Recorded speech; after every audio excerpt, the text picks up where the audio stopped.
Number ওটা গেল। 2 number হচ্ছে পর্দার খেলাফ। যত নারী আর আপনার বলে হচ্ছে পুরুষ পিকনিকের মাধ্যমে ঘোরাঘুরি করে, এদের অধিকাংশ জেনার গোনা হয়। আর জেনা আল্লাহর নবী বলেছেন, এ আল্লাহর বান্দারা শুনে রেখে দাও, নবী বলতেছে ইদা খারাজাত, যখন কোন মহিলা বাড়ি থেকে বেরিয়ে যায়, ইস্তাসরাফাহাস শয়তান, শয়তান তাদেরকে সুশোভিত করে দেখায়, সুন্দর করে দেখায়। কালো হলেও দেখে ভালো লাগে, এর জন্য টোন কাটে। এই আপনার পিকনিকের মাধ্যমে, মেলার মাধ্যমে খেলা খেতে গিয়ে যদি আপনার গোনা হয়ে যায়, কে বাঁচাবে? আল্লাহর নবী পবিত্র জবান দ্বারা বললেন, এ আপনার বলে হচ্ছে আল্লাহর বান্দারা পৃথিবীর জমিনের রাস্তায় চলতে চলতে হঠাৎ করে কোন মহিলার দিকে যদি নজর পড়ে, আল্লাহর নবী হযরতে জারির রাদিয়াল্লাহু তাআলাকে বলছেন, এ জারির তুমি শুনে রেখে দাও, যদি কোন মহিলার দিকে নজর পড়ে যায়, আমি রাসূলুল্লাহ বলতেছি শুনে রেখে দাও, তোমরা আপনার সঙ্গে সঙ্গে আপনার বলে হয়েছে আপনার সঙ্গে সঙ্গে ইসরাফ বাসা রাখা, তোমার চোখের দৃষ্টি আনত করো। হযরত আলী রাদিয়াল্লাহু তাআলা নবীর কাছে গিয়ে বললেন, ইয়া রাসূলুল্লাহ, আমি রাস্তা দিয়ে চলছি, কোন অলঙ্গ মহিলা, বেপরদার মহিলা যদি তাকে দেখে ফেলি, তাহলে আপনার বলা আছে আমি কি করে চোখের দৃষ্টি আনত করব? আল্লাহর নবী বললেন, আলী, যদি তুমি আপনার কোন মহিলাকে দেখো, আমি রাসূলুল্লাহ বলছি শুনে রেখে দাও, লা তাতবি ইন নাজরান নাজরা, একবার দেখার পর দ্বিতীয়বার কোন মহিলার দিকে তাকানো শরীয়তে জায়েজ নাই।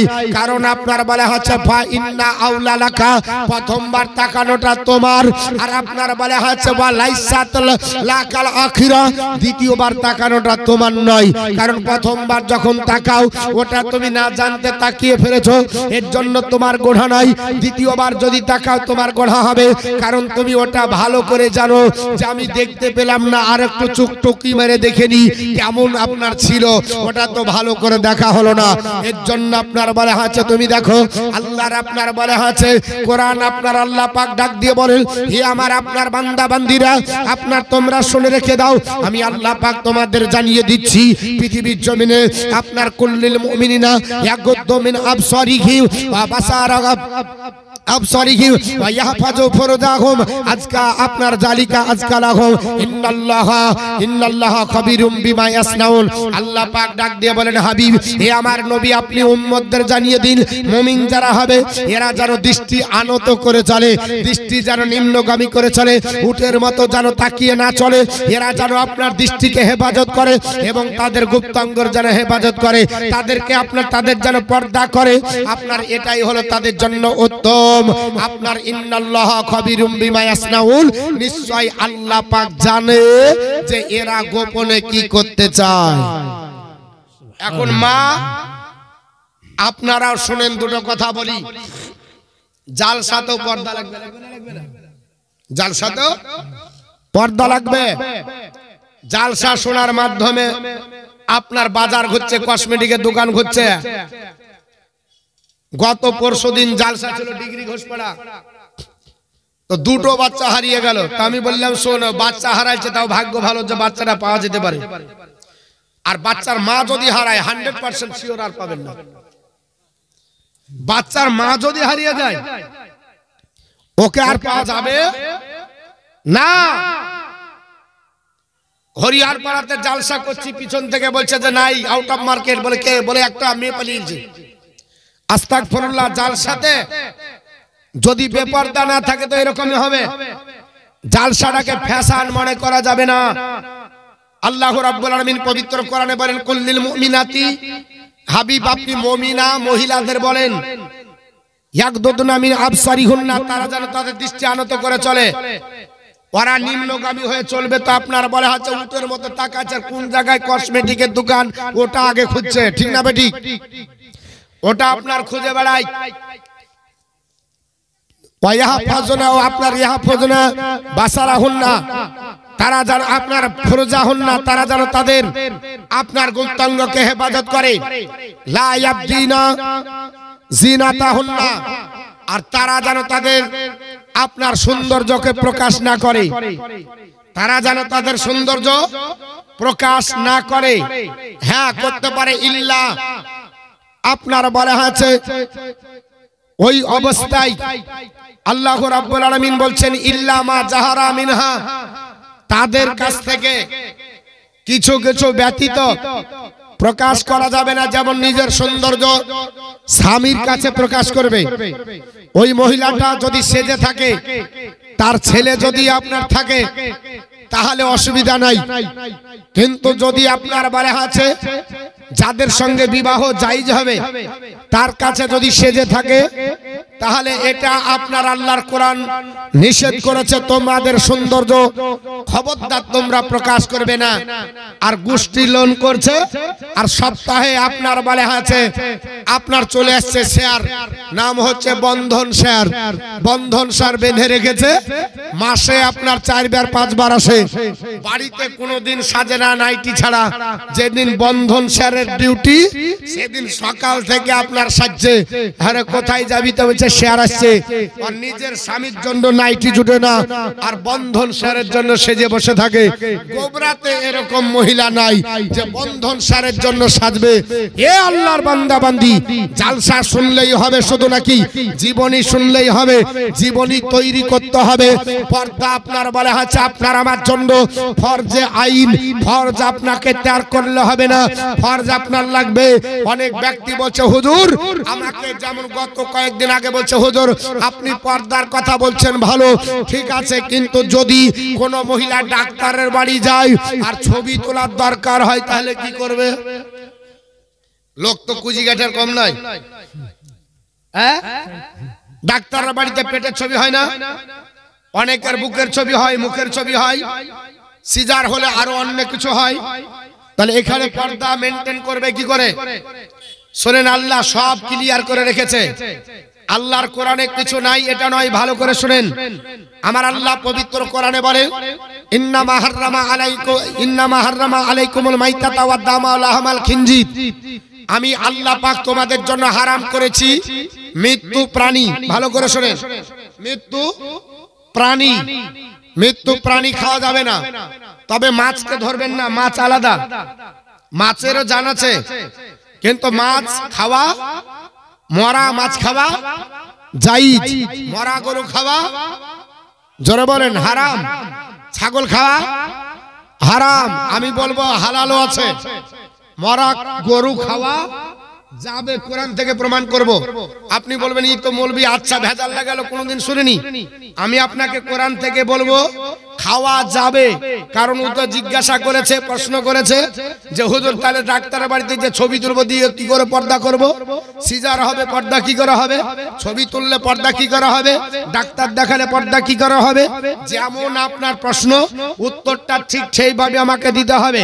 শুনে রেখে দেন, আপনার আল্লাহ পাক বললেন মরা প্রাণী খাওয়া যাবে না, উইদাউট মাছ, মাছ আলাদা রাখেন। আপনার রক্ত খাওয়া যাবে না, শুকরের মাংস খাওয়া যাবে না, আর কি খাওয়া যাবে না? আল্লাহ রাব্বুল আলামিন বললেন, এই কোরআনের আয়াতটা সূরা বাকারার 173 নম্বর আয়াত, আপনারাও দেখে নিতে পারেন, বাংলা কোরআনেও আপনার পেয়ে যাবেন। তো আল্লাহ রাব্বুল আলামিন বললেন তোমাদের মরা খাওয়া নিষেধ, হারাম, তোমাদের প্রতি রক্ত খাওয়া হারাম করেছি, এবং তোমাদের প্রতি শুকরের মাংস খাওয়া হারাম করেছি। ওয়ামা উহিল্লা বিহি লিগাইরিল্লাহ, আর ওই প্রাণী খাওয়া হারাম, ওই জানদার যে আপনার বলা হচ্ছে পশু খাওয়া হারাম, যেটা আল্লাহ পাকের নাম ছাড়া হালাল করা হবে। যেমন ধরেন আপনি বলা হচ্ছে পোল্ট্রির দোকানে গেলেন, এর জন্য বাবা পোল্ট্রি আমি কারো বিশ্বাস করে লিই না, আমি যদি নিজে হালাল না করি পোল্ট্রি লিই না। কারণ সেদিন দেখছি যে পোল্ট্রি জিজ্ঞেস করছে, অফার দিয়েছে, আপনার মাইকে বলছে গোটা পোল্ট্রি হলো 110 টাকা আর কাটা হলো 150 টাকা। তো আপনার পাশে একজন আপনার বলা হচ্ছে দোকান দিয়েছে, আর কাস্টমার ভিড় লাগিয়ে দিয়েছে। এসে যে কাস্টমার আসছে সেই জিজ্ঞেস করছে এখন পোল্ট্রি কত টাকা কিলো? তখন বলছে গোটা হলো 110 আর আপনার কাটা হলো 150 টাকা। আর আপনার বলা হচ্ছে এদিকেও চলিয়ে গেছে, মানে এদিকেও হচ্ছে কথা বলা, আর এদিকে আপনার হাতও চালিয়ে দিচ্ছে। আচ্ছা বলেন বিসমিল্লাহি আল্লাহু আকবার কখন বললো? ওর কি দুটা জবান আছে?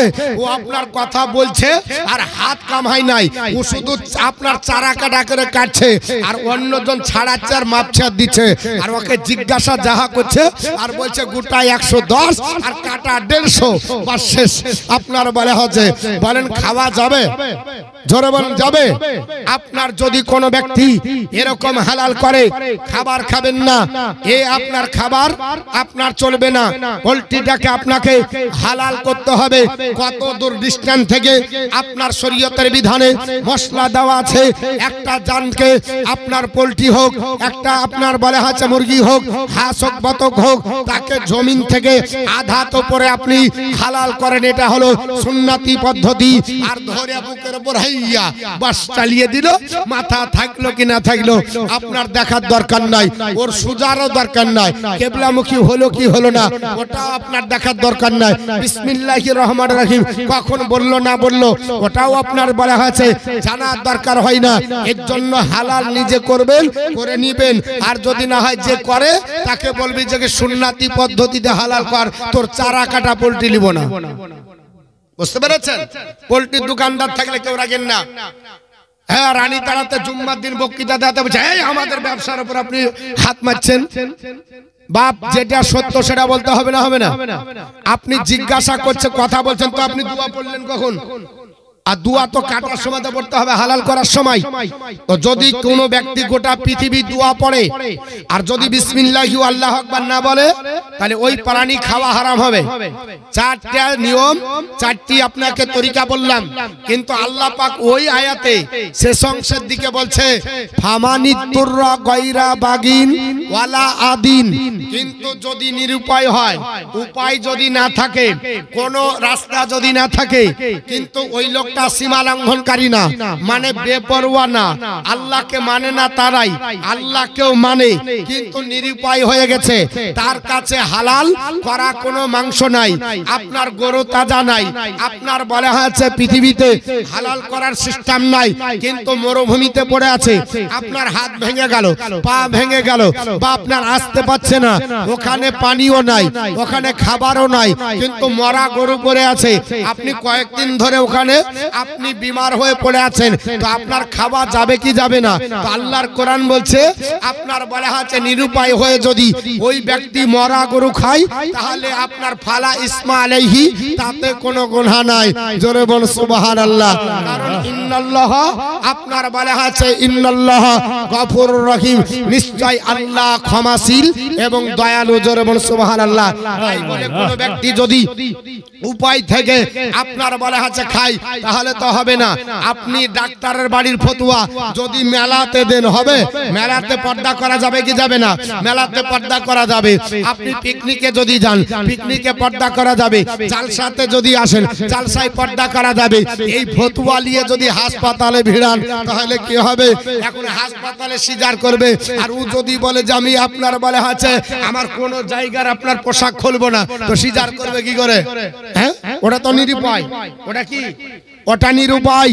আল্লাহ পাক যেমন হারাম করে দিয়েছে কোন মুর্দা, কোন মরা প্রাণী খাওয়া যাবে না, কিন্তু হ্যাঁ খাওয়া যাবে যদি কোনো কিছু না থাকে আর তুমি পানে মারা যাবার আশঙ্কা থাকে, মানে মারা যাবেন। আপনি যদি ওই মরাটা না খান, মরা মাংস, তাহলে আপনি মারা যাবেন। তো শরীয়ত বলছে খাওয়া যাবে কতটুকু? তো বলছে যতটুকু খেলে তুমি বেঁচে যাবে। ভালো করে বোঝেন, যতটুকু খেলে তুমি প্রাণে বেঁচে যাবে, অতটুকু পর্যন্ত খাওয়া। যদি কেউ খায় তাহলে আল্লাহ গুনাহ লিখবে না। বোঝা গেল? এই যদি অবস্থা আমাদের হয় অসুবিধা নাই, কিন্তু মুসলমান আমরা উপায় থাকতেও পর্দা করি না এবং আপনার বলা হয়েছে আল্লাহর জিকির করি না। আল্লাহর জিকির থেকে অনেক দূরে থাকার কারণে পৃথিবীতে আমাদের আজকে সংকুচিত জীবন। শুনে রেখে দেন, আজ বর্তমান যুগে মুসলমানদের কঠিন অবস্থা। মুসলমানদের আপনার কখনো আপনার বলা হয়েছে, আপনারা দেখছিলেন আমাদের মুর্শিদাবাদের 4টা ছেলেকে আতঙ্কবাদের আপনার বলা হয়েছে তহমত লাগিয়ে ধরা হয়েছে। জানেন আপনারা? জানেন না? হরিহর পাড়া থেকে একজন মুসলমান যারা কোরআন পড়ে, হাদিস পড়ে, মৌলবি মাওলানা, এদেরকে আতঙ্কবাদ বলে ধরে নিয়ে যাচ্ছে। এখন আমাকে আপনারা যদি বলেন হুজুর আপনাদেরকে তো আক্রমণ করছে, কারণ আমরাও আল্লাহর জিকির থেকে অনেক দূরে। আল্লাহর কোরআন আছে আপনার আমার হাতে, তা সত্য কেন মুসলমান লাঞ্ছিত? হিজরতের ইতিহাস আপনাদের আমাদের মনে আছে। নবী যেদিন মক্কা ছেড়ে মদিনায় হিজরত করে যাবে, আল্লাহ রাব্বুল আলামিনের ফেরেশতা জিবরিল আমিন এসে বললেন, ইয়া রাসূলুল্লাহ, আজকে রাত্রিতে আপনাকে মক্কা ছেড়ে মদিনা যেতে হবে। আমার বিশ্ব নবী মক্কা ছেড়ে মদিনা যাবেন। আপনার বলা আছে ঘর থেকে উঠে দেখছেন চতুর্দিকে আপনার বেড়া জালের মতো জাল দিয়ে আপনার বলা আছে কুরাইশ গোত্ররা আপনার দাঁড়িয়ে আছে। আল্লাহর নবী বললেন, জিবরিল, এই অবস্থায় যেতে হবে? বলে হ্যাঁ। আল্লাহ পাক বললেন, জিবরিল নবীকে বলো সূরা আপনার ইয়াসিনের এক রুকু পড়ে মাটিতে ফুঁক দিবে, আপনার পাথর নিক্ষেপ করবে, আর সমস্ত কুরাইশ গোত্রের কাফেরদের চোখের দৃষ্টি আমি আল্লাহ কেড়ে নেব। আল্লাহ পাকের নবী যখন নিক্ষেপ করে, আমার আল্লাহ পাক বলেন, ওমা রামাইতা ইজ রামাইতা ওয়ালাকিন্নাল্লাহ রামা। হাবিব, আপনি যখন পাথর নিক্ষেপ করেন, ও পাথর আপনি নিক্ষেপ করেননি, ওটা আমি আল্লাহ নিজেই নিক্ষেপ করেছি। জোরে বলেন সুবহানাল্লাহ। আজও তো সূরা ইয়াসিন আপনার কাছে আছে, আমার কাছে আছে। যদি সূরা ইয়াসিনের উপর ফুঁক দিয়ে আজকে আপনার কাফেরের উপর নিক্ষেপ করি, তাদের চোখের দৃষ্টি বন্ধ হয়ে যাবে আর আপনি নিরাপত্তা পেয়ে যাবেন। এটা কি আপনি আমি করতে পেরেছি? জোরে বলতে পেরেছি? নবী আমার কি শিক্ষা দিলেন সেখান থেকে? আল্লাহ কি বলতে চাইলেন? আমরা তো মনে করি শুধু নবীর হিজরতেরই ঘটনা। নবীর প্রত্যেকটা পদক্ষেপ এবং কোরআনের প্রত্যেকটা আপনার নির্দেশে একটা করে শিক্ষা আছে, কিন্তু আমরা সেই শিক্ষাগুলো গ্রহণ করি না। আমরা মনে করি যে শুধু নবী বেঁচেছে আর কেউ বাঁচবে না। আর আমার নবী তো ওটা সিস্টেমটা দেখিয়ে দিয়েছে, আমিও বাঁচলাম আমার উম্মতও বাঁচবে। কিয়ামত পর্যন্ত এই সিস্টেম আপনার আমার কাছে থাকা দরকার ছিল, কিন্তু মুসলমান কোরআনের কাছে সাহায্য চাই না। বিপদে পড়লে সকালবেলা এমএলএ কে ধরে পা ধরে চলে না, আপনি যা পারবেন করেন, যা লাগবে দিব, কারণ আপনি ছাড়া আর কোনো গতি নাই। আল্লাহ বলছে, মোল্লাকে ধরে যখন ছাড়বি না তখন তোর এরকমই হবে। বুঝতে পারছেন? এখন আল্লাহকে বাদ দিয়ে মোল্লার উপরে আমরা বেশি ডিপেন্ড করি। আল্লাহ পাক যেন আল্লাহর উপর ডিপেন্ড করার তৌফিক দান করুন। জোরে বল আল্লাহুম্মা আমিন।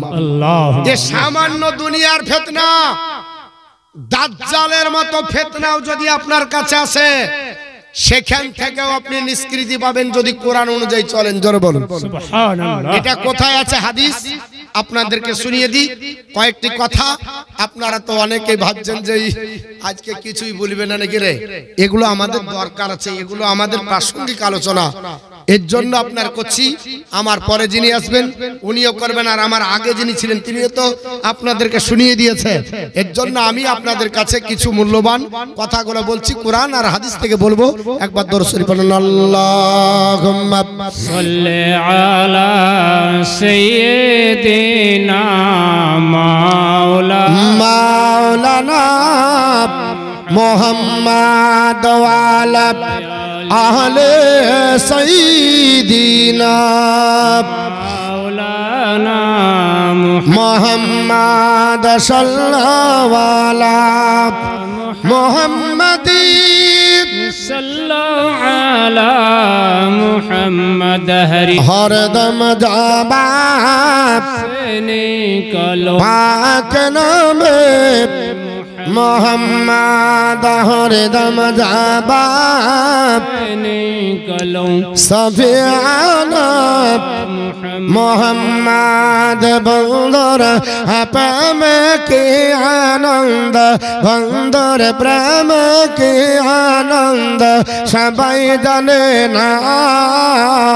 প্রেম বিনে প্রাণ বন্দরে দেখা পাবে না। বন্দর প্রেম কি আনন্দ, বন্দর প্রেম কি আনন্দ সবাই জানে না। প্রেম বিনে প্রাণ বন্দরে দেখা পাবে না। মহানবী পয়গম্বর ছিলেন, তোর পাহাড় নূর দেখিলেন। খোদার নূর পাহাড় জলে, খোদার নূর পাহাড় জলে মশা জলে না। প্রেম বিনে প্রাণ বন্ধরে দেখা পাবে না বন্ধর প্রেমে কি আনন্দ বন্ধর প্রেমে কি আনন্দ সবাই জানে না প্রেম বিনে প্রাণ বন্ধরে দেখা পাবে না ইব্রাহিম নবী পয়গম্বর ছিলেন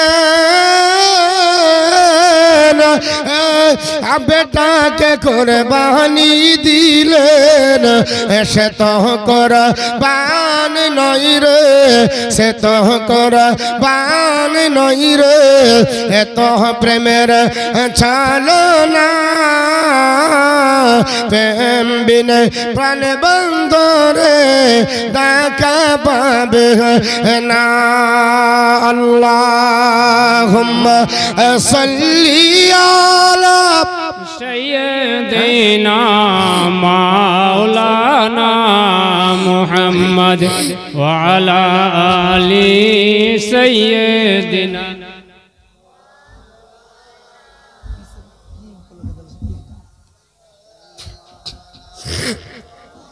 মাদিন সাল্লাল্লাহু মুহাম্মদ ওয়ালা আলে সাইয়্যিদিনা মুহাম্মদ সাল্লাল্লাহু মুহাম্মাদিন সাল্লাল্লাহু মোহাম্মদ হরদম আযাবাস নিকালো পাক নামে মোহাম্মদ হরদম আযাবাস নিকালো সফিয়ানা মোহাম্মদ সাল্লাল্লাহু তাআলা আলাইহি ওয়াসাল্লাম আল্লাহর নবী সোনার জবানে বললেন সাহাবারা দাজ্জালের মতো ফিতনাও যদি তোমাদের কাছে আসে এই দাজ্জালের মতো ফিতনাও থেকে তোমরা রক্ষা পাবে আমি আল্লাহর কোরআন বলছি ওটা তোমরা আমল করো জোরে বল সুবহানাল্লাহ সাহাবারা আল্লাহর নবীর কাছে আপনার পবিত্র কোরআন শুনতো বাবা আল্লাহর নবী কোরআন তেলাওয়াত করলে আপনার কাফেররাও যেতে পারত না উতবা সাইবা আবু জেহেল আবু লাহাব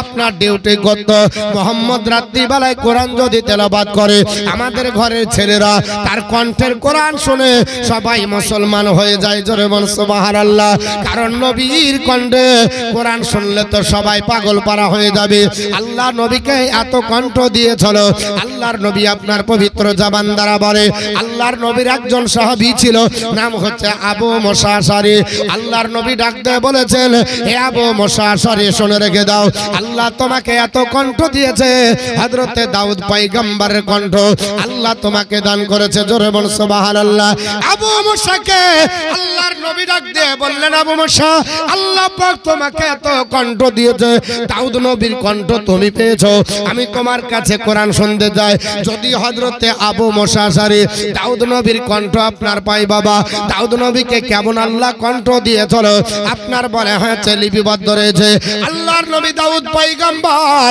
আল্লাহর যখন আপনার কিতাব আপন জবর কিতাব তেলাওয়াত করতেন সঙ্গে সঙ্গে দরিয়ার মাছগুলো কিনারায় লেগে যেত জোরে বল সুবহানাল্লাহ এই কণ্ঠটা আমার আল্লাহ পাক হযরতে আবু মুসা আশআরীকে দিয়েছিল আমার নবী আবু মুসা আশআরীর কাছ থেকে কোরআন শুনতেন বাবা আল্লাহর নবী আবু মুসাকে একদিন ডাক দিয়ে বললেন আবু মুসা আমি রাসূলুল্লাহ বলতেছি তোমার কণ্ঠে যখন কোরআন তেলাওয়াত হয় আমি দাউদ পয়গম্বরের কথা আমার স্মরণ হয়ে যায় আল্লাহর নবী পবিত্র জবান দ্বারা বললেন সাহাবারা এই কোরআন তোমরা আপনার তেলাওয়াত করো কোরআন তোমরা বাস্তব জীবনে রূপায়ণ করো। সাহাবা کرامরা আপনার সমবেত হয়ে গেলেন। বিশ্ববিখ্যাত হাদিসের কিতাব বাবা নাম হলো হযরতে আপনার হাদিসের কিতাবের নাম হলো মুসলিম শরীফ। আপনার হাদিসের রাবি আপনার বিশ্ববিখ্যাত সাহাবী নাম হচ্ছে আবু দারদা রাদিয়াল্লাহু তাআলা। আবু দারদা তিনি আপনার বর্ণনা করতেছেন আন আবি দারদা কলা আন্নান নবী সাল্লাল্লাহু তাআলা আলাইহি ওয়াসাল্লাম মান হাফিজা আসরা আয়াতিল আপনার মিনাল আউয়ালি সূরাতুল কাহফ ও আপনার ওসিমা মিনাদ দাজ্জাল। আল্লাহর নবী ডাক দিয়ে বললেন, হে আল্লাহর আপনার বান্দা বান্দীরা ও আমার সাহাবারা শুনে রেখে দাও, আমি রাসূলুল্লাহ বলতেছি যদি পৃথিবীর জমিনে কোরআন আমল করো, কোরআনটাকে বুকে ধারণ করো, আমি দুটো জিনিস তোমাদের কাছে রেখে যাচ্ছি।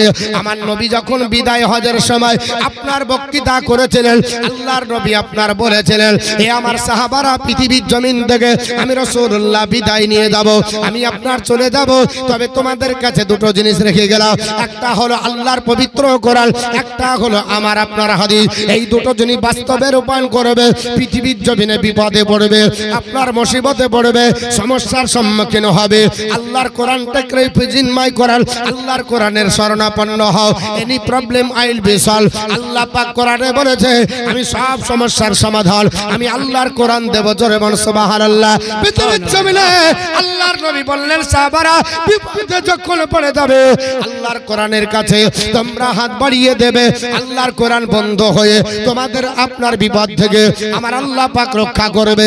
আল্লাহর কোরআনে কিছু নাই এই রকম আমার আল্লাহ দেয়নি। কোরআনকে কমপ্লিট করে মানব জাতির জন্য চূড়ান্ত সংবিধান করে আপনার বারে হয়েছে Quran is the ultimate constitution for human race. মানব জাতির জন্য চূড়ান্ত সংবিধান হলো আল্লাহর পবিত্র কোরআন। জোরে বল সুবহানাল্লাহ। এই চূড়ান্ত সংবিধানে আপনার হাত বাড়লে সবাই সবকিছু আপনার পাওয়া যায়। আল্লাহর কোরআনের কাছে বিপদের কথা তুলে ধরেন, আল্লাহর কোরআন থেকে আপনি বলে হয়েছে নিষ্কৃতি পাবেন। আপনার কাছে কোরআন যখন আপনার আলোচনা করা হবে আপনি কোরআন থেকে সব সমস্যার সম্মুখীন আপনার থেকে আপনি নিষ্কৃতি পাবেন।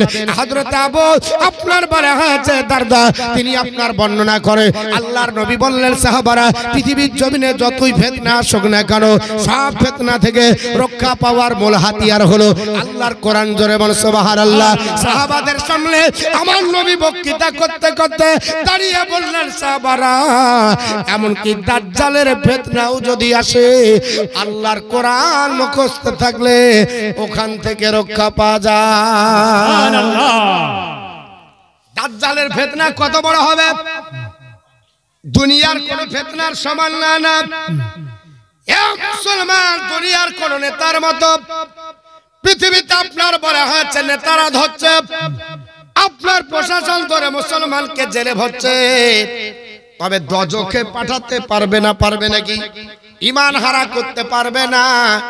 আপনাকে জেলের আপনার ভাত কয়েকদিন খাওয়াতে পারে, আপনাকে কষ্ট দিতে পারে, ডিটেনশন ক্যাম্পে ভরতে পারে, আপনাকে আতঙ্কবাদী বলতে পারে, আপনাকে সন্ত্রাসী বলতে পারে, পৃথিবীর জমিনে আপনার মসজিদ কেড়ে নিতে পারে। আপনার বলে হয়েছে পৃথিবীর জমিনে 800 বছরের পুরাতন আপনার বলে হয়েছে আজমির শরীফের খাজা বাবার আপনার বলে হয়েছে মাজারের জমি দখল করতে পারে, ওয়াকফ বোর্ডের সম্পত্তি নিতে পারে, এটা সম্ভব হতে পারে। আপনার দিল্লির জমিনে আগ্রার তাজমহল দখল করতে পারে, কিন্তু ইমানদারের ইমান নিতে পারে না। ইমানদারের ইমান আপনার এত আপনার মজবুত বাবা পৃথিবীতে।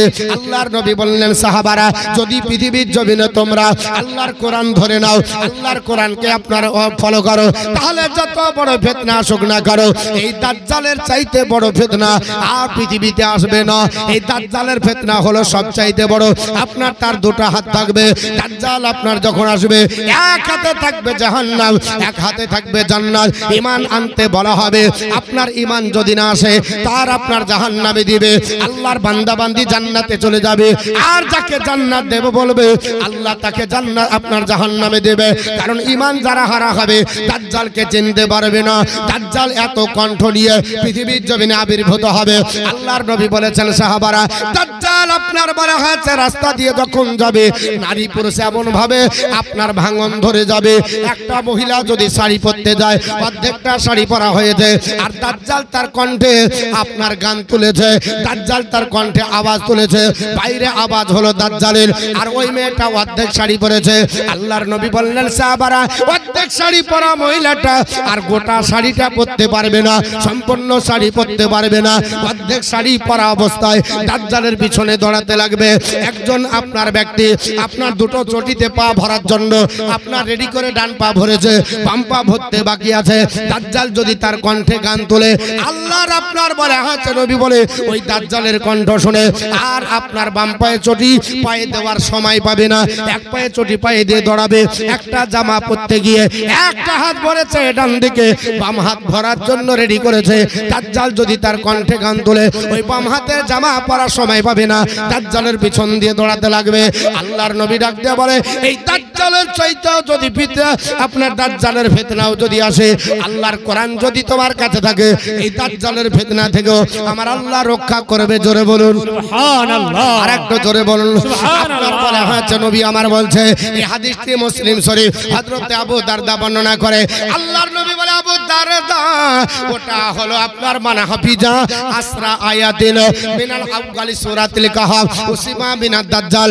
এ আপনার বলে হয়েছে, আপনার আবু দারদা শুনে রেখে দাও, আল্লাহর কোন বান্দা বান্দি যদি পবিত্র কোরআন সূরা কাহফের আপনার 15 পারাতে আছে, এই সূরাটির নাম হলো সূরাতুল কাহফ। এই কাহফ সূরার 1 থেকে 10 নম্বর পর্যন্ত আয়াত আল্লাহর কোন বান্দা বান্দি মুখস্থ যদি করে রাখে, দাজ্জালের ফিতনা থেকে আমার আল্লাহ তাকে রক্ষা করবে। সুবহানাল্লাহ। এ মুসলমান, পৃথিবীর সব আপনার কথা মনে রাখতে পারে, সব আপনার বলা হচ্ছে স্মরণে থেকে যায়। আর আপনার চাচি আপনার বাপের বাড়িতে কোরআন ধরে চলো মৌলবীর কাছে, চাচি এখন বৃদ্ধ হয়ে গেল, কোরআন পড়তে গেলে বলছে আবার দেখতে হবে। হয় না? কেন? অনেক দিন দেখা নাই, ওই বাপের আমলে পড়েছে, আর এখন নাতির আমলে খুলতে যে আর ফাতিহা পড়তে পারছে না, মানে যা ছিল সব চেটে মুছে শেষ করে দিয়েছে। গত কয়েকদিনের ঘটনা, একজন বলছে, হুজুর আমার ছেলে যখন পড়তো তখন সব সূরা এসে মুখস্থ করে বলতো গো, আর সেই ছেলেকে বিয়ের দিন কলমা অন্যজন পড়াচ্ছে। কঠিন ব্যাপার, সব ইতিহাস মনে থাকে আর আপনার কোরআনের আয়াত কোরআন মুখস্থ থাকে না। কথাটা আমার মনে হয় খারাপ লাগছে আপনাদেরকে। বাড়িতে কোরআন তেলাওয়াত করেন, কোরআন পড়ুন, একটা সময় বের করে কোরআনের জন্য রাখেন। আপনি চাষি মানুষ, আপনার জন্য রুটিন হয় না? হয় না? সকালে উঠবো, যারা ধানের বীজ চারাইছেন তো প্রথমে সকালবেলায় কিছু হোক আর না হোক, কলগেট ব্রাশ দাঁতন নিয়ে গিয়ে একটা পাট কাটে দিয়ে টেনে দিয়ে আসে।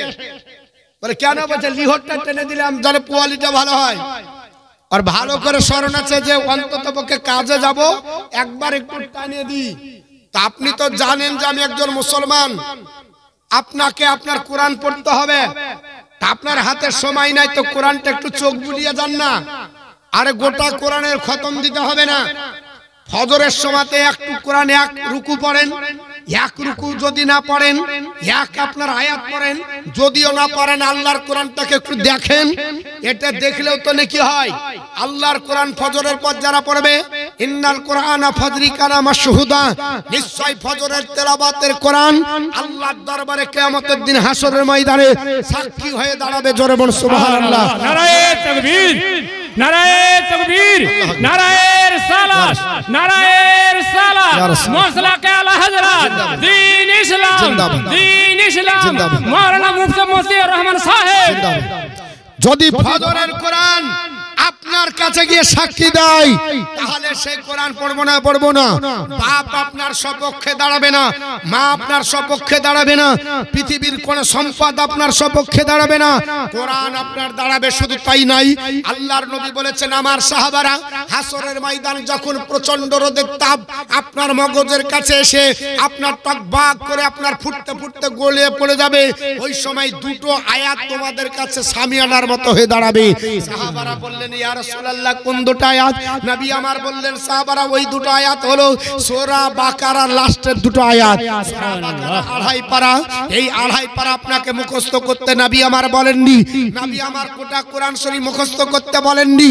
নবী বলেছেন সাহাবারা আমরা জানি তোমরা আপনার বলে হচ্ছে কর্মজীবনে ব্যস্ত হবে, তোমাদের দ্বারা সম্ভব হবে না, তবে সূরা বাকারার লাস্টে দুটো আয়াত আছে, এই দুটো আয়াত কোনো ব্যক্তি যদি মুখস্থ করে আমল করে, যদি আপনার রাত্রি বেলায় ঘুমিয়ে যায় আর তার যদি মরণ হয়ে যায়, কিয়ামতের দিন হাসরের ময়দানে মানুষ প্রচন্ড রোদের কারণে টকবাক করে যখন আপনার মগজগুলো ফুটবে, নিজের পাশিনাতে যখন হাবুডুবু করবে, ওর মাথার কাছে আপনার ছাদের মতো একটা আপনার বলে আছে সামিয়ানার মতো মেঘমালা দাঁড়িয়ে যাবে। জিজ্ঞাসা করা হবে কে? বলবে আমরা হলাম সূরা বাকারার লাস্টের দুটো আয়াত যারা তোমরা আপনার বলে আছে তেলাওয়াত করেছো।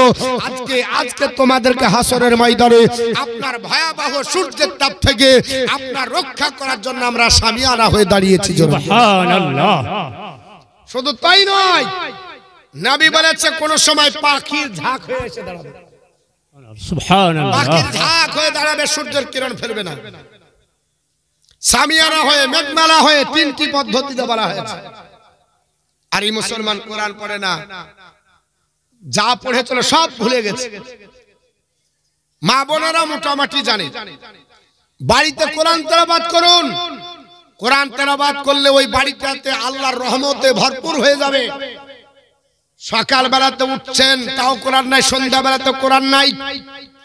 মা বোন আপনাদেরকে বলবো কোরআন যদি আপনি পড়ুন তাহলে ওই বাড়িতে রহমত নাজির হয়। আপনি কি করে বুঝবেন? অবুলা জানোয়ার যদি থাকে তাহলে বুঝতে পারবেন। কি থাকলে বোঝা যাবে? অবুলা জানোয়ার। আপনার আমার তো চোখ নাই যে আল্লাহর রহমত ধরে পড়ছে, দেখবো কি করে? অনেক কিছু উপলব্ধি করা যায়। একটা হাদিস তাহলে শুনিয়ে দিই। হযরতে আপনার বলে আছে ইবনু হুজাইল রাদিয়াল্লাহু তাআলা থেকে হাদিসটি বর্ণিত। এই হাদিসটা বড় হাদিস, অত বড় হাদিস এবারে তুলে বলতে গেলে সময় লাগবে। হাদিসের রাবী হযরত আবু সাঈদ খুদরি রাদিয়াল্লাহু তাআলা, কারণ আমার উপর অনেক কিছু দায়িত্ব দেওয়া আছে, এর জন্য কাটছাট করে কিছু কথাটা বলি যেন আপনাদেরও সময় মেইনটেইন হয় আর আমারও বক্তৃতাটা আপনার বলে আছে কাজে লাগে। কারণ যার বাড়িতে থাকি তার মরেছে মা, আর তার কান্দরে না কান্দিলে থাকতে দেবে না। আমরা হচ্ছে ইন্টারন্যাশনাল আপনার বলে আছে আপনার ফকির জানেন বাপ, এর জন্য আমরা সব জায়গাতে চাই, কোনো জায়গা বাদ দিই না। রাজার দরবার তাও হাত পাতি, পূজার দরবার তাও হাত পাতি, ভিখারির কাছে তাও হাত পাতি, রেলে তাও হাত পাতি, যেখানে বলবেন হাত পাতবই, কারণ আমাদের এটা হচ্ছে পেশা। এর জন্য বাপ আপনারা জানেন, আপনারা রেডি হন আর আমি হাদিসটা আপনাদের কাছে তুলে ধরি। একটা আপনার বারে আছে সবাই দরুদ শরীফ পড়ুন। আল্লাহুম্মা সাল্লি আলা সাইয়্যিদিনা মাওলানা মুহাম্মদ ওয়া আলা আলে সাইয়্যিদিনা মাওলানা মুহাম্মদ সাল্লাল্লাহু তাআলা আলাইহি ওয়াসাল্লাম। আমার মুসলমান বলার উদ্দেশ্য হলো হযরতে আবু সাঈদ খুদরি রাদিয়াল্লাহু তাআলা তিনি বর্ণনা করে হযরত ইবনে হুজাইল একজন বিশিষ্ট সাহাবী বাবা, আল্লাহর নবী ডাক দিয়ে বললেন সাহাবারা, আল্লাহর কোরআন যদি বাড়িতে আপনার তেলাওয়াত করা হয় ওই বাড়িতে আল্লাহর রহমত নাজিল হয়।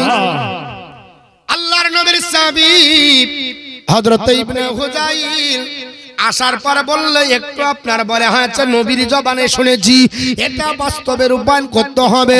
আমার মতো না তো এই কান দিয়ে ঢোকাবে আর এই কান দিয়ে বের করবে না। না, এ মুসলমান পৃথিবীর জমিনে আল্লাহর নবীর সাহাবী হযরত ইবনে হুজাইল রাদিয়াল্লাহু তাআলা তিনি আপনার বলা হয়েছে কোরআন আপনার রাত্রি বেলাতে তেলাওয়াত শুরু করলেন। হঠাৎ করে আস্তাবাল মানে ঘোড়া বাঁধা জায়গা বাবা, ওই আস্তাবালের দিকে নজর পড়ে গেল। আপনার সঙ্গে সঙ্গে গিয়ে দেখা যায় আস্তাবলের ঘোড়াটা আপনার লাচালাচি করছে, জোরে বলুন সুবহানাল্লাহ। ঘোড়াটা আপনার লাচালাচি করতেছে। হযরত ইবনে হুজাইল মনে মনে করলো, না না না, আমি আপনার বলে হাঁচে কোরআন যদি তেলাওয়াত করে যায় আর ঘোড়া যদি লাস্তে লাস্তে আমার ছেলে ইয়াহইয়ার উপরে চেপে যায়, কারণ তার ছেলের নাম ছিল ইয়াহইয়া, সে আপনার আস্তাবলে আপনার ঘুমিয়েছিল। আল্লাহর নবীর সাহাবী ইবনে হুজাইল আপনার বলে হাঁচে ঘোড়ার লাচা দেখে কোরআন তেলাওয়াত বন্ধ করে দিল, আর ঘোড়া সঙ্গে সঙ্গে লাচা খোদা বন্ধ করেছে। সুবহানাল্লাহ। ইবনে হুজাইল রাদিয়াল্লাহু তাআলা মনে মনে ভাবলেন, আবার ঘোড়াটা তা আপনার লাচা খোদা বন্ধ করলো, তাহলে আবার একটু তেলাওয়াত করি। আবার যেমনি তেলাওয়াত শুরু করেছে, আবার ঘোড়াটা লাচালাচি করতেছে, আবার কোরআন শরীফ বন্ধ করে দিলেন তেলাওয়াত। এইভাবে গভীর রাত্রিতে আবার তেলাওয়াত করতেছে, আবার ঘোড়াটা লাচালাচি করতেছে, আবার তেলাওয়াত বন্ধ করে দিলেন। রহস্য কি বুঝতে পারা গেল না, আপনার ঘোড়া কেন লাচালাচি করে? হযরত ইবনে হুজাইল বলে, আমি আপনার রাস্তা বালে গেলাম, আমার মনের মধ্যে সংশয় হয়ে গেল, আমার ছেলের উপরে যদি ঘোড়া চেপে নেয় আমার ছেলেটা মারা যাবে। এই জন্য ছেলেকে আপনার বাঁচানোর জন্য দৌড়ে রাস্তা বালে যে দেখে হযরত ইবনে হুজাইল বলে, এ নবীর সাহাবারা, আমার আপনার বলে হাঁচে ছেলে যেখানে ঘুমিয়ে আছে ওই ঘোড়াটাও তার পাশে, তার রেখা বিন্দুর উপরে লাসে এক জাররা ইদিক ওদিক হয় না। জোরে বলুন সুবহানাল্লাহ। ইদিক ওদিক আপনার হয় না। আপনার বলে হাঁচে পৃথিবীর জমিনে ইবনে হুজাইল রাদিয়াল্লাহু তাআলা এইভাবে দেখতে দেখতে হঠাৎ করে আকাশের দিকে আপনার তার নজর পড়ে গেল। আকাশের দিকে তাকিয়ে ফেলেছে, হঠাৎ করে আকাশের দিকে দেখে আকাশ তো দেখা যায় না, বাড়ির ছাদের উপরে একটা মেঘমালা, কালো আপনার ঘন মেঘমালা মাথার উপরে ছেয়ে করে গোটা বাড়িটাকে আপনার জানো ছেয়ে করে আছে।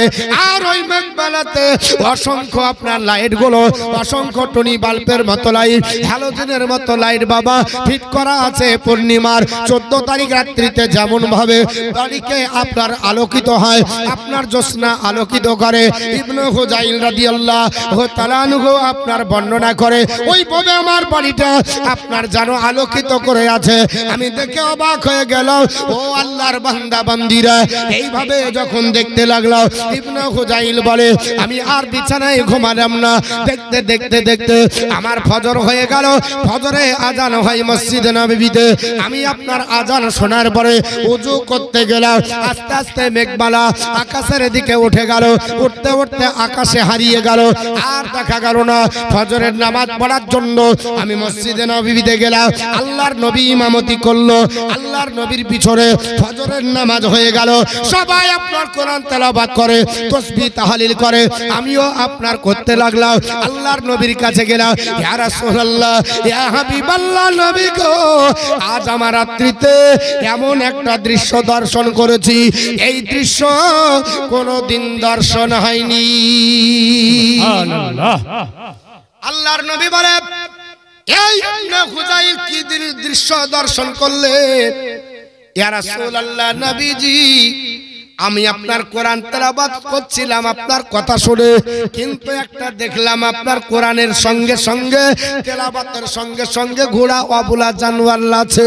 ইয়া রাসূলুল্লাহ, বুঝতে পারলাম না, আবার আপনার বন্ধ করে দিলাম, ঘোড়াও লাচা কোথা বন্ধ করলো। এই করে 3 বার করেছিলাম, 3 বারই ঘোড়া লেচেছিল, 3 বার তেলাওয়াত বন্ধ করেছিলাম, ঘোড়া 3 বারে লাচা কোথা বন্ধ করলো। আমি আস্তাবলে দৌড়ে গেলাম আমার আশঙ্কার কারণে, আমার ছেলের উপরে যেন ঘোড়া না চেপে যায়, আমার ছেলেকে পদদলিত না করে, পাপিষ্ট করে যেন না মেরে দেয়। ইয়া রাসূলুল্লাহ, ঘোড়া কি আপনার অবলা জানোয়ার, কিন্তু এত বুদ্ধি তার আপনার ওর রেখা বিন্দুর উপর লাগছে। আমার ছেলেকে আপনার বলে হাতে অক্ষত রেখেছে, আমার ছেলের কোনো ক্ষতি হয়নি। কিন্তু ইয়া রাসূলুল্লাহ, দেখলাম আকাশের দিকে তাকাতে তাকাতে হঠাৎ করে নজরে পড়ে গেল আমার ঘরের উপরে এমনি করে সামিয়ানার মতো একটা কতটা বড় মেঘমালা জানো আপনার ঘর কাছে আছে। আর শুধু মেঘমালা নয়, ওই মেঘমালাতে অসংখ্য আপনার বলা হয়েছে আপনার টুনি বাল্বের মতো লাইট, অসংখ্য হ্যালোজেনের মতো লাইট ইয়া রাসূলুল্লাহ মেঘমালাতে আপনার জন্য ফিটিং করা আছে। ও আল্লাহর হাবিব, এই আপনার মেঘমালা দেখে আমি অবাক হয়ে গেলাম ইয়া রাসূলুল্লাহ। দেখতে দেখতে ফজর আপনার হয়ে গেল, ফজরের আপনার ওযু করার জন্য আমি গেলাম ইয়া রাসূলুল্লাহ, আর মেঘমালা উপরে উঠে গেল, আমি আর দেখতে পেলাম না, মেঘমালাটা হারিয়ে গেল। আল্লাহর নবী মুচকে হাসি দিয়ে বলে, এ আমার সাহাবী ইবনে হুজাইল, শুনে রেখে দাও, ওটা মেঘমালা নয়, ওটা মেঘমালা নয় ইয়া রাসূলুল্লাহ। ওটা কি? আল্লাহর নবী সোনার জবানে বললেন, এ আমার আপনার উম্মত, আমার সাহাবী শুনে রেখে দাও, ওটা আল্লাহর ফেরেশতার দল। এত ফেরেশতা আল্লাহ পাঠাল চলো যে ফেরেশতার গায়ের উপরে ফেরেশতা চেপে গেছে। একবার ঘন হতে হতে হতে মনে হচ্ছে কালো ঘন মেঘমালা, কিন্তু ওটা মেঘমালা না। আল্লাহ প্রচুর ফেরেশতা তোমার বাড়িতে পাঠাচ্ছিল। আর যেটা লাইট ঝরছিল, নূর ঝরছিল, ওটা লাইট নয়, ওটা আল্লাহর রহমত তোমার বাড়িতে ঝরে ঝরে পড়ছিল। এর জন্য আল্লাহর রহমতের নূরের ঝলক দর্শন করে আবুলা জানোয়ার সে দেখতে পেয়ে লাচালাচি করছিল। সুবহানাল্লাহ। এ আমার সাহাবী, আমি রাসূলুল্লাহ বলছি, তুমি যদি ভয়ে ভীতি সন্তুষ্ট হয়ে কোরআন পড়া বন্ধ না করতে, ফজর পর্যন্ত যদি তোমার কোরআন তেলাওয়াত হতো, আমি রাসূলুল্লাহ বলছি প্রত্যেকটা মসজিদে নববীর মুসল্লি আল্লাহর ফেরেশতার দলকে দেখে ফেলতো। জোরে বলুন সুবহানাল্লাহ। তাহলে আজকে আমাদের বাড়িতে কোরআন কেন নাই? কেন আমরা তেলাওয়াত করি না? কেন আমরা পড়ি না? আসুন আমি আপনাদেরকে একটা একটা করে হাদিস ইনশাআল্লাহ শোনাবো। তবে যেহেতু ঈদগাহার জালসা, ঈদগাহার হুকুম মসজিদের হুকুম একই হুকুম। মসজিদ ঈদগাহাতে যেমন মসজিদের এহতারাম করতে হবে, ঈদগাহেরও এহতারাম করতে হবে। ঈদগাহ মানে গরু বাঁধার জায়গা না, ভালো করে শুনেন। ঈদগাহ মানে গরু বাঁধার জায়গা নয়। ঈদগাহকে আপনার ঘিরে রাখতে হবে, সম্মান করতে হবে। এর জন্য আল্লাহর বান্দা বান্দি আমরা যারা আছি এই ঈদগাহের জন্য 5 জন ব্যক্তি 5000 টাকা করে দিতে পারবেন। মাত্র 2 মিনিট আপনাদেরকে বিরক্ত করব, তারপর আবার চলে যাব আপনার কোরআনে হাদিসে ঢুকে যাব ইনশাআল্লাহুল আজিজ। কি কোন সূরা পড়লে কি হয় ইনশাআল্লাহ একটা একটা করে আপনাদেরকে হাদিস থেকে বলবো। এটা আমার বানাওয়াট নয়, আর কোন ফাজাইলে আমলের কিতাব নয়। ভালো করে শুনেন, সম্পূর্ণ রাসূলুল্লাহর হাদিস। বুঝতে পারছেন তো? আপনার রাসূলুল্লাহর হাদিস থেকেই বলবো।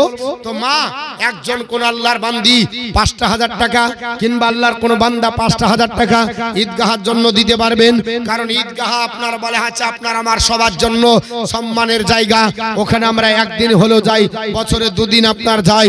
আপনার নামাজ পড়বেন আল্লাহর দরবারে। আপনার বলা আছে নামাজীদের ব্যাপারে আল্লাহ প্রথম জিজ্ঞাসা করবে। নবী আমার পবিত্র জবান দ্বারা বললেন, হাদিসটি নাসাই শরীফ 55 পৃষ্ঠা, ইন্না আউগালা মা ইউহাসিবু বিহিল আবদি ইয়াউমাল কিয়ামাতি সালাতুহু। সর্বপ্রথম হাসরের ময়দান